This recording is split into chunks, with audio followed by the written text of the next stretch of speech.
उज्जवल Bharat news की नई पेशकश यूबी न्यूज प्रेजेंट्स अचीवर्स यानी उपलब्धियां, मेरी आपकी हम सभी की उपलब्धियां, हर रविवार रात 9 बजे।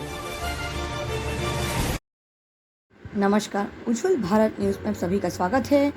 आज हमारे साथ अचीवर्स यानी उपलब्धियां के विशेष एपिसोड में जुड़ने वाले हैं क्रमिक यादव जी, जो अरवली ज़िले से है और उन्होंने हाल ही में दादा साहेब फाल्के अवार्ड जीतकर हमारे देश के लिए, एक बॉलीवुड के लिए, एक कलाकारों के लिए एक अनोखा स्थान प्राप्त किया है। तो चलिए हम सब मिलकर उनको बधाई देते हैं और उनके ही शब्दों में सुनते हैं कैसे उन्होंने अपनी इस जीवन शैली को इस फील्ड में लाए और उन्होंने एक दादा साहेब फाल्के अवार्ड जो एक बेहतरीन अदाकाराओं को मिलते हैं, तो उन्होंने भी अपने इस अवार्ड के सूची में अपना सम्मानपूर्वक नाम दर्ज करा लिया है।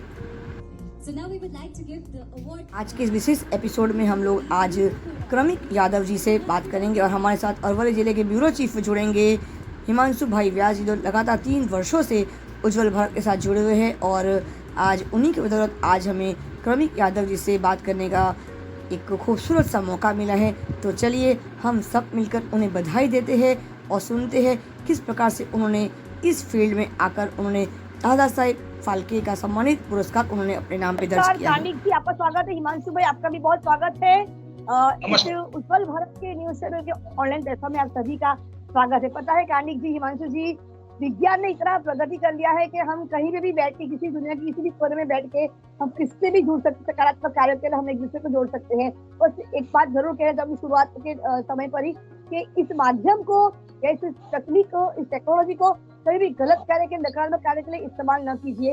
इसका हो सके उतना अच्छा और सही इस्तेमाल कीजिए। कानिक जी, आपने जो अपनी करियर शुरुआत की है इस एक्टिंग के फील्ड में, तो कैसे शुरुआत की है? सबसे पहले आपका बहुत स्वागत करती हूँ। हिमांशु भाई, आपका भी स्वागत है। नमस्कार। बताइए कानिक जी, आप कंटिन्यू कीजिए, किस प्रकार से आपने शुरुआत की अपना करियर? मैंने शुरुआत की थी मेरा स्टडी खत्म करने के बाद।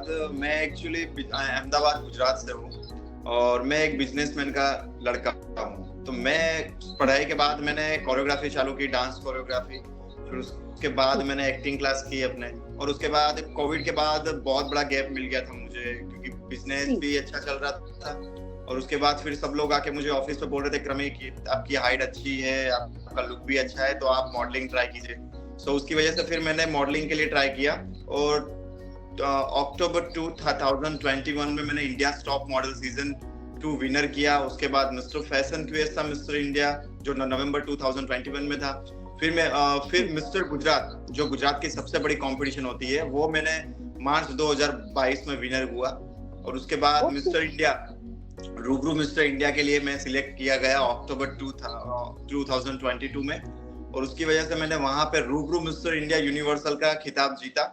और उसको लेके इंडिया को रिप्रेजेंट करने में कैबलेरो यूनिवर्सल में गया, वेनेजुला, लैटिन अमेरिका, इंडिया को रिप्रेजेंट करके।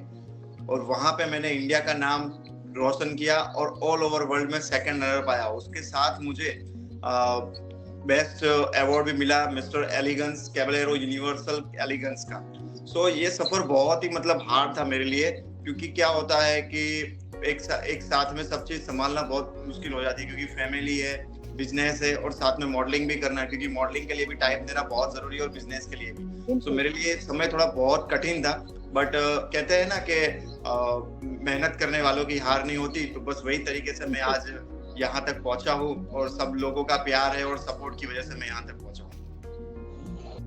अभी आपने हाल ही में अपने दादा साहेब फाल्के के लिए आप वहाँ पे गए थे, तो उसका कुछ अनुभव अपने शब्दों में व्यक्त कीजिए। जब मैं बचपन में था ना, तब मैं टीवी में अपने देखते थे कि दादा साहेब फाल्के अवार्ड सब बड़े सेलिब्रिटी को मिल रहा था, ठीक है। तो तब से मेरा सपना था कि दादा साहेब फाल्के का अवार्ड लेना है, कुछ भी हो जाए, इतनी मेहनत करनी है कि वो सपने को पूरा करना है। क्योंकि जब मैं वहां पे स्टेज पे मेरा नाम ले लिया गया कि क्रमिक यादव दादा साहेब फाल्के अवार्ड, सो वहां पे मुझे ऐसा लगा कि मैं अभी भी मैं सपने में ही हूँ और मुझे सपना ही लग रहा है कि मुझे ये ट्रॉफी मिल रही है दादा साहेब फाल्के, क्योंकि मैंने इंडिया को रिप्रेजेंट किया और इंडिया का नाम रोशन किया। तो एक वो सपने जैसा लग रहा था।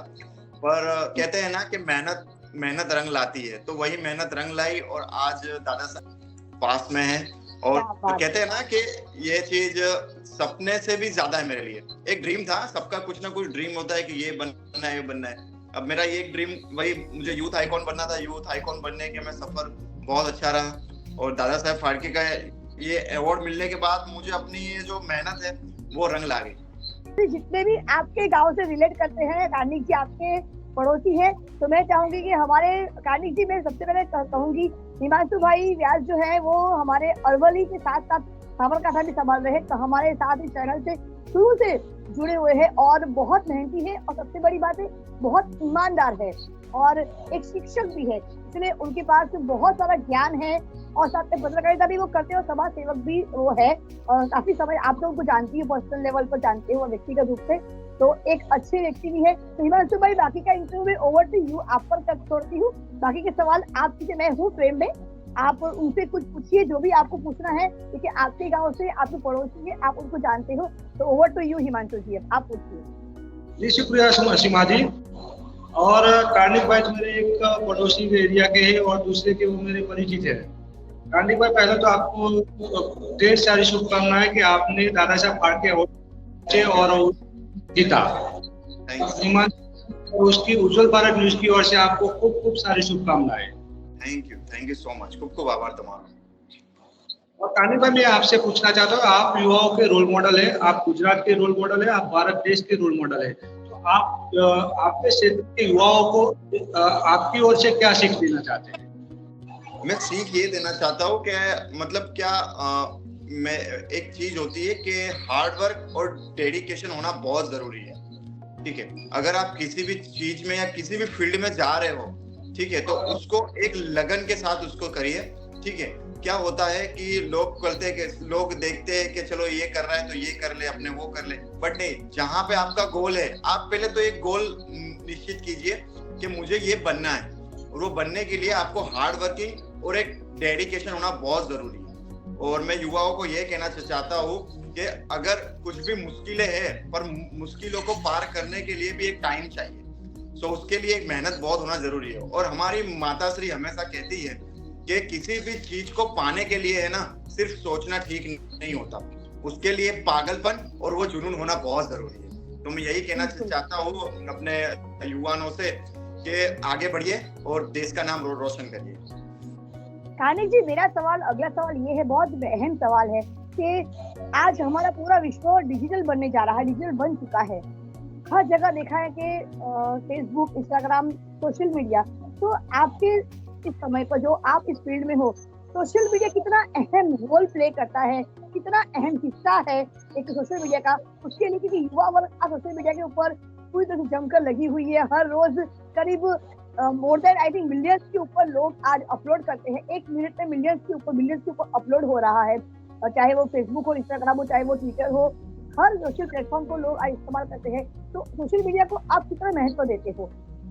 सोशल मीडिया को इसलिए महत्व देना बहुत जरूरी है क्योंकि क्या होता है ना कि आपकी पहचान है ना वहां से हो रही है। क्योंकि अगर आप कुछ भी पोस्ट डाल रहे हो या कुछ भी वीडियो डाल रहे हो तो आपकी पहचान वहां से होगी कि ये क्रमिक यादव है, ठीक है, जिन्होंने मिस्टर इंडिया यूनिवर्सल बने, जिन्होंने इंडिया को रिप्रेजेंट किया और इंडिया का नाम रोशन किया। तो बहुत ही जरूरी है सोशल मीडिया, बहुत ही जरूरी है अभी के लिए। क्योंकि क्या होता है कि किसी को कोई भी मॉडल, एक्टर, किसी को भी कोई काम चाहिए तो वो सोशल मीडिया के थ्रू ही मिलता है, क्योंकि डायरेक्ट नहीं मिल पाता है। तो मैं कहना चाहता हूँ कि सोशल मीडिया हमारे लिए बहुत जरूरी है।